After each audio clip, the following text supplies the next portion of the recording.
Bonjour et bienvenue dans cette vidéo sur un exercice de statistique en troisième. Un conseil régional voulant octroyer 50 bourses annuelles aux meilleurs élèves des classes de troisième de sa localité organise un concours à cet effet. Le montant de la bourse dépend de la note obtenue, laquelle varie de 0 à 20. Ce montant est fixé au maximum à 30 000 francs. Le tableau ci-dessous résulte de la représentation de la série par un diagramme circulaire. Donc, voici les angles correspondant aux différentes classes de notes. Maintenant, il y a un angle qui manque, c'est l'angle A. On nous demande de déterminer cet angle à la question numéro 1. Mais comme il s'agit d'un diagramme circulaire, la somme des angles doit être égale à 360 degrés.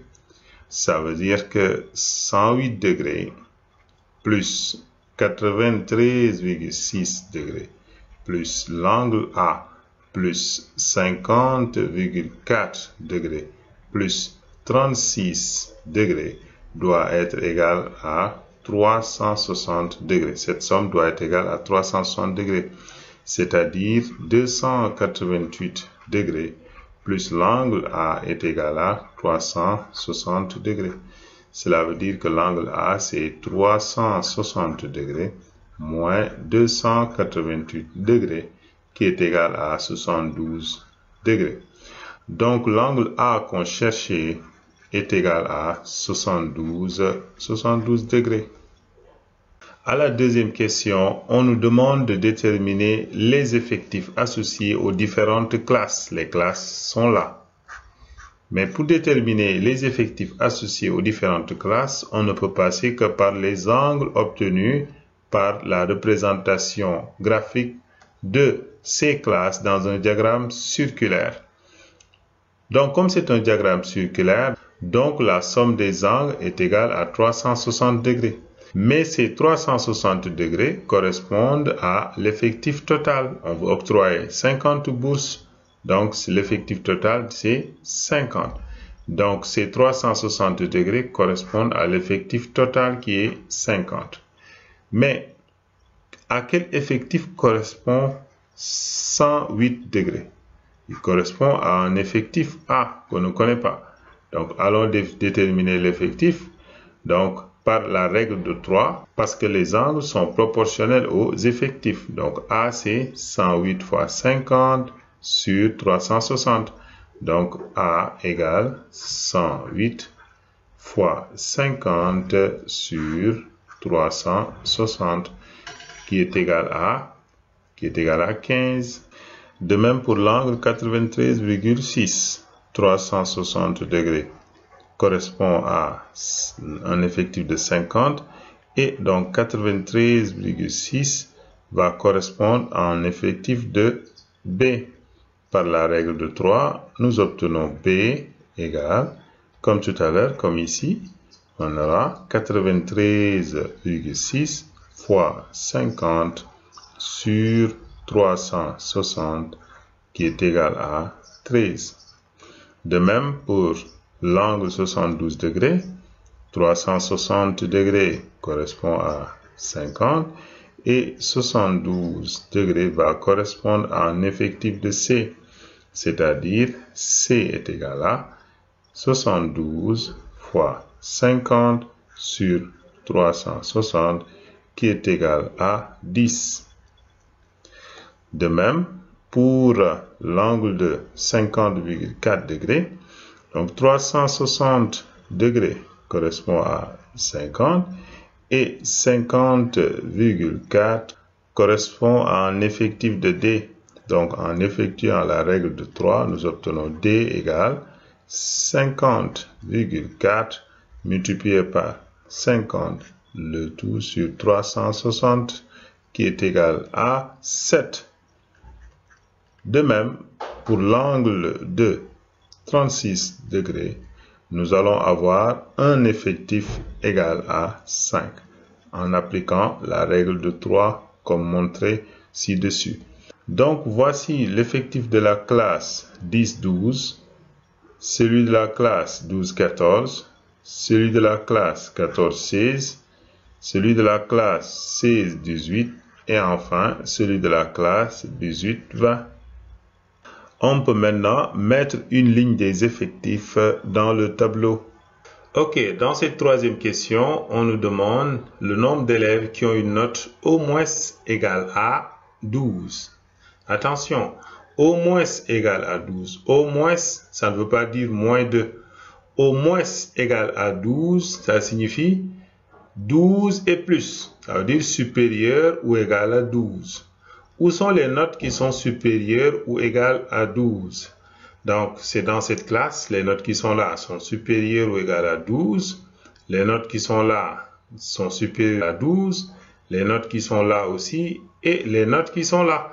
Donc, les effectifs concernés, c'est 13, 10, 7 et 5. Donc, l'effectif des élèves qui ont une note supérieure ou égale à 12, c'est quoi? C'est ceux qui ont une note comprise entre 12 et 14, plus ceux qui ont une note comprise entre 14 et 16, plus ceux qui ont une note comprise entre 16 et 18, c'est-à-dire 7, plus ceux qui ont une note comprise entre 18 et 20, c'est-à-dire 5. Et le total donne 35. Donc, voici le nombre d'élèves qui ont une note au moins égale à 12. Toujours dans la même question, on nous demande le nombre d'élèves ayant une bourse au plus égale à 25 000. Au plus égal. Au plus égal, c'est différent de plus de.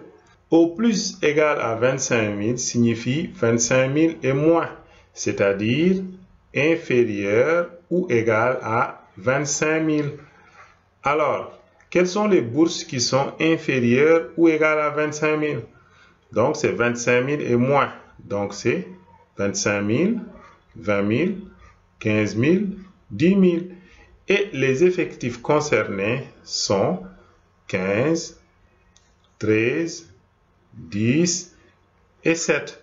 Donc, le nombre d'élèves ayant une bourse au plus égale à 25 000, c'est 15, c'est-à-dire ceux qui ont 10 000 comme bourse, plus 13, ceux qui ont 15 000, plus 10, ceux qui ont 20 000, plus 7, c'est-à-dire ceux qui ont 25 000.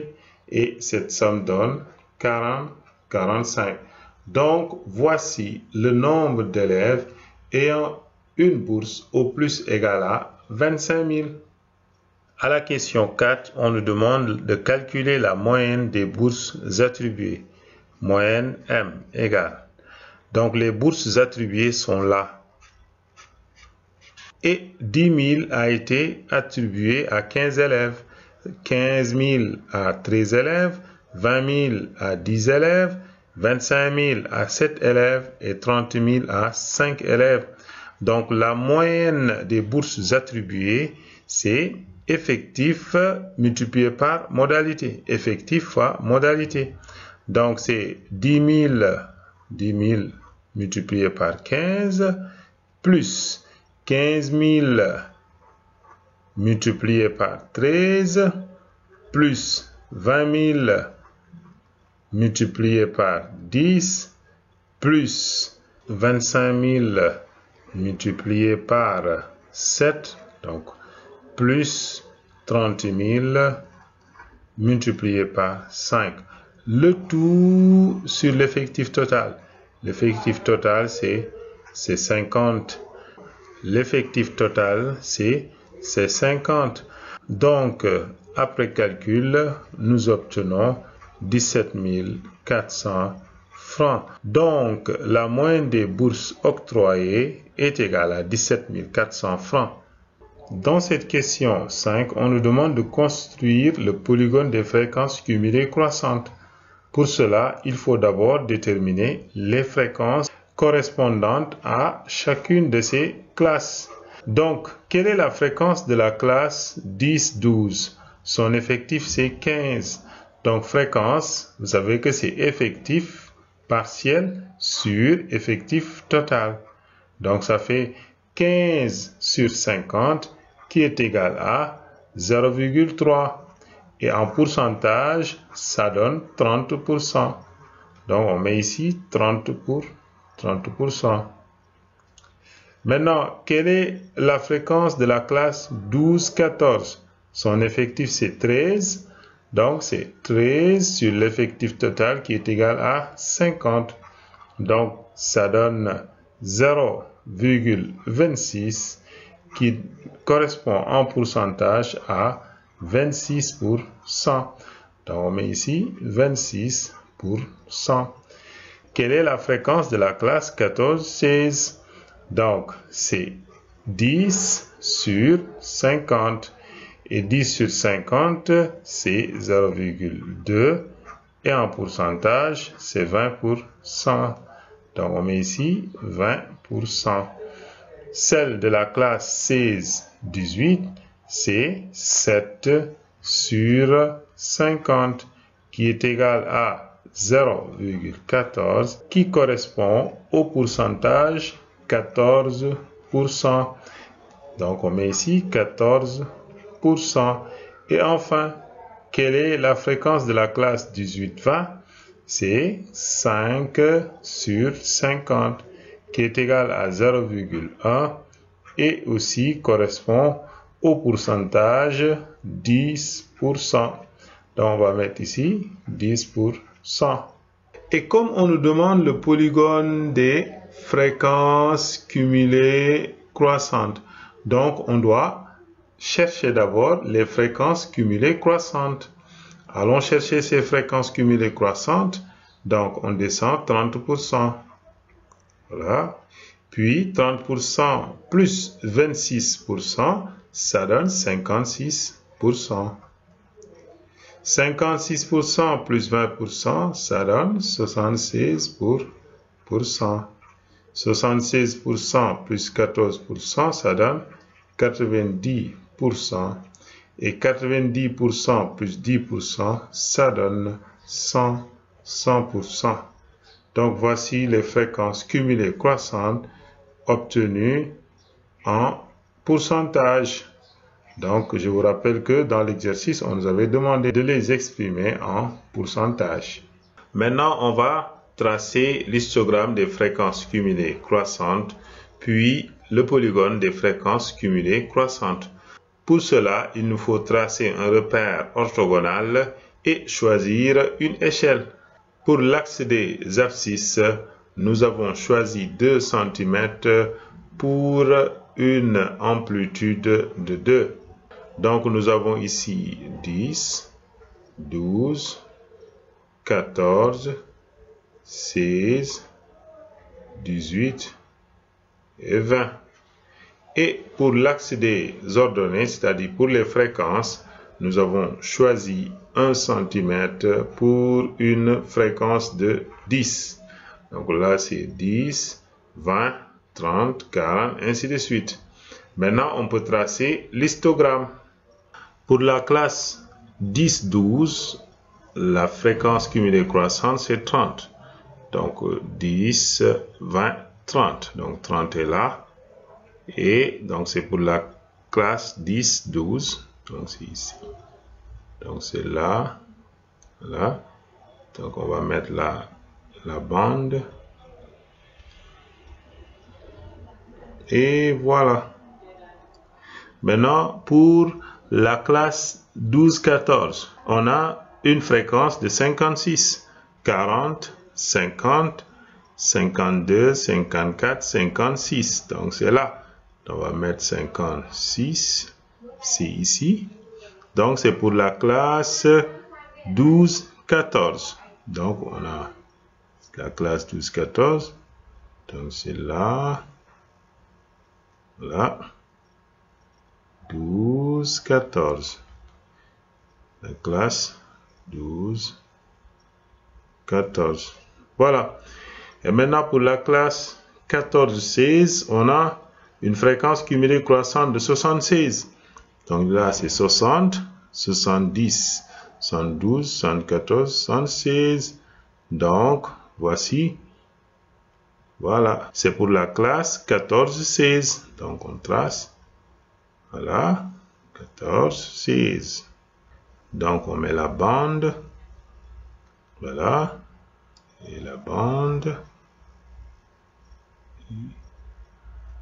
Maintenant pour la classe 16-18, la fréquence cumulée croissante, c'est 90. Donc on a 80, 90. Donc c'est ici. Voilà. Donc là. Et voilà. Et là. Voilà. Et enfin, pour la classe 18-20, la fréquence cumulée croissante, c'est 100. Donc, c'est là, 100. Donc, on trace, c'est là, et là. OK. Et on trace jusqu'en bas. Voilà. Donc, voici l'histogramme. Donc, à partir de l'histogramme, nous allons tracer le polygone. Donc, on aura ça.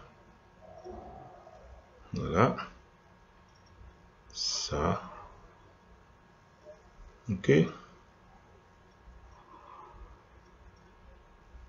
Voilà.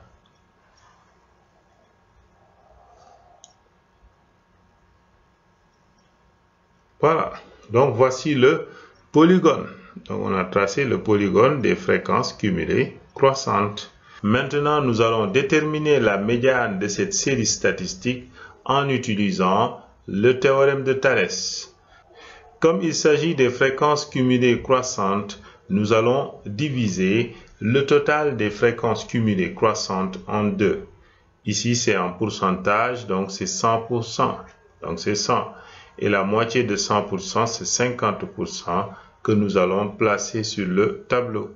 Donc 40, 50. Donc voici 50%. Puis on va tracer la droite d'équation y égale à 50. D'accord? Et l'abscisse du point d'intersection entre la droite d'équation y égale 50 et le polygone, son abscisse représente la médiane. Donc on va représenter la médiane. Donc notons la ME. Voilà. Voici la médiane. Donc c'est cette médiane-là qu'on va déterminer par le théorème de Thalès. Pour cela, il nous faut des triangles en position de Thalès. Ce point d'intersection entre la droite d'équation y égale 50 et le polygone fera partie des points des deux triangles qui seront en position de Thalès. Ce point-là et ce point-là. Maintenant, nous allons chercher une droite parallèle ou bien un segment parallèle à ce segment. C'est évidemment ce segment-là. Ce segment est parallèle à celui-là. Donc, vous voyez nettement que les triangles A, B, C et A, D, E, c'est-à-dire ces deux points-là, sont en position de Thalès parce que les deux droites-là sont parallèles. Donc, en appliquant le théorème de Thalès, on a AB sur AD, c'est ça, AB sur AD, est égal à AC sur AE, qui est égal à, donc c'est égal à AC sur AE, qui est égal à BC, BC, il est là, sur ED, sur ED. Comment faire pour avoir AB? AB, donc si vous retournez à l'axe des ordonnées, AB, c'est ça. D'accord? Donc de là à là, c'est 50. De là à là, c'est 56. Donc, entre 50 et 56, alors cette valeur, c'est 56 moins 50. Donc, nous avons, donc ce qui entraîne, on a 56 moins 50. Donc, c'est cette petite partie-là. Donc, entre 50 et 56. Donc, c'est 56 moins 50 sur... Comment avoir AD? AD, c'est de là à là. En vous référant sur l'axe des ordonnées, c'est de là à là. Donc, c'est entre 30 et 56. Donc, c'est 56 moins 30. qui est égal à AC sur AE. Vous ne pouvez pas avoir AC ni AE. Donc, on va passer à BC. Pour avoir BC, on va procéder de la même manière. BC, c'est là. Cette même quantité se trouve là. C'est entre ME et 14. Donc, c'est 14 qui est plus grand que ME, moins ME. Le tout sur ED. ED est là. Donc, c'est entre 12 et 14. Donc, c'est 14 moins 12. Donc, en faisant le calcul, nous avons 56 moins 50, c'est 6, sur 26 est égal à 14 moins ME sur 2. En faisant la simplification, nous avons 3 sur 13 est égal à 14 moins ME sur 2. Produit des moins est égal à produit des extrêmes. Nous avons 13 facteur de 14 moins ME est égal à 6. Ce qui veut dire que 182 moins 13 ME est égal à 6. C'est-à-dire, moins 13 ME est égal à 6 moins 182. C'est-à-dire, après calcul, que ME est égal à 176 sur 13, qui est égal à environ 13,53. Donc, la médiane de cette série statistique est égale à 13,53.